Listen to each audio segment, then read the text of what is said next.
What does Kickstart Biker TV and my 78 Triumph have in common? Well, they're both corn powered. Actually, maybe ham. Corn and ham?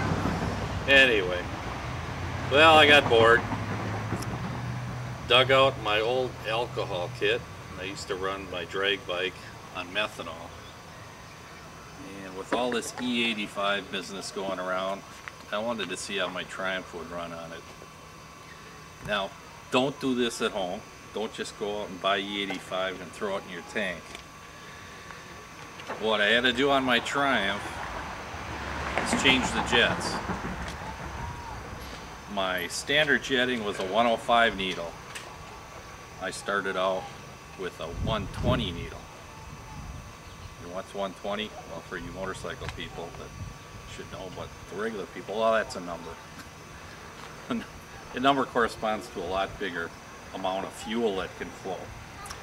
Okay, I pull out my 120 alcohol needle jet, alcohol needle, and the main jet stock is a 190. I started out with a 500, which is huge. Okay, I kept going down and down with the jets until I got it to run right. Excuse me, did a plug check, and I ended up with a 250 main jet and a 107 needle. Now, quite a bit difference in methanol.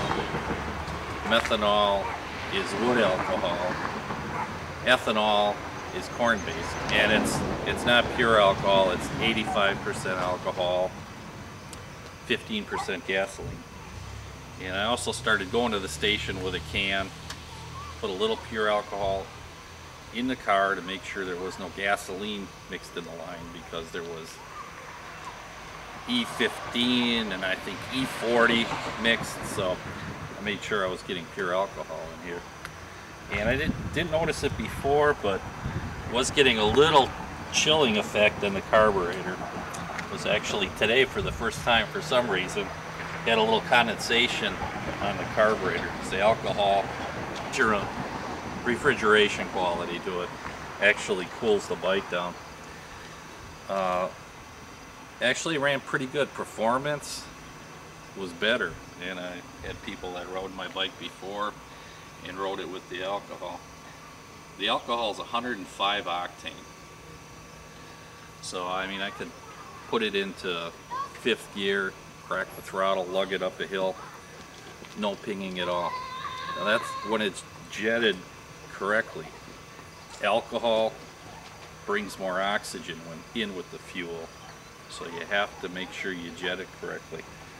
Fortunately, Amel sells in countries where they have alcohol. You can buy alcohol setups, alcohol needle. I had to make sure I had the fuel lines were changed. First time I ran methanol, I let the original fuel lines on there. Well, they turned to jello. And this has also got a Viton tip needle in it. Alcohol has a lot of good points. It also has some bad points.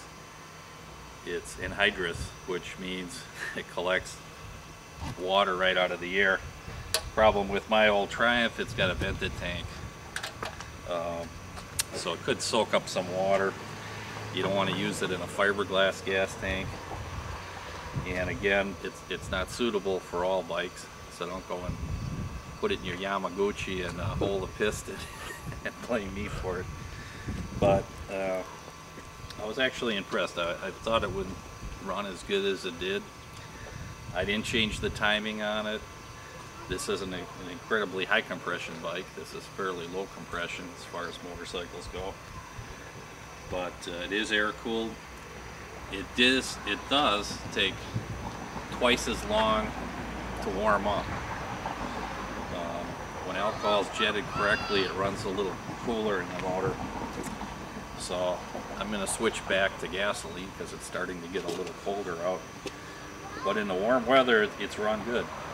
It's ran pretty decent. Gets about a third less gas mileage, which was kind of hard to tell because whenever I'd stop it, I'd run the bike until the carburetors ran dry, shut the petcocks off because I didn't want alcohol sitting in there for a day or two. But so far so good. And you know, there's problems with ethanol. You know, the cost is per gallon's probably a little higher. Some people are saying, well, it could pollute the groundwater, but it's here. It might be the new performance fuel out there. It was kind of fun to run it. The problem is there's not E-85 stations around.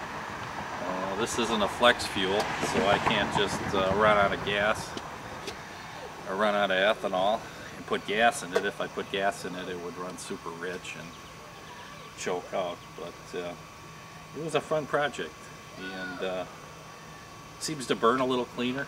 I'm not getting as much soot. I also had quite a bit of miles on this thing. If I figured if I hold a piston, I'm getting about time to a rebuild. So if you want to try it yourself, make sure your carburetors are capable of it, your fuel lines. Don't blame me if you hold a piston, because like I said, alcohol brings in oxygen with the fuel. And what happens if you run lean, it's just like a cutting torch. When you hit the oxygen, it burns a hole in the piston. So it was fun. I think some of the new bike companies with all this computerized stuff and oxygen sensors probably could have some pretty much fun if they could come out with a flex fuel vehicle, because it really does run well, but not real practical on my old Triumph to keep it in there all year long. And I know I really irritated a bunch of people, like, what the hell are you putting that crap in your bike for? I don't want to run that in my car. But it was an experiment. It can be done. And it was fun just to annoy some people. So have a good one and take care. Yeah, there's a few other things I'd like to mention. This manifold here, there's a rubber adapter on it. Amel makes a special alcohol one that resists breakdown. And the other setting I changed is an idle air mixture. I turned that in a full turn, which means there's less air going in, and it also richened up the bottom end, which helped a lot.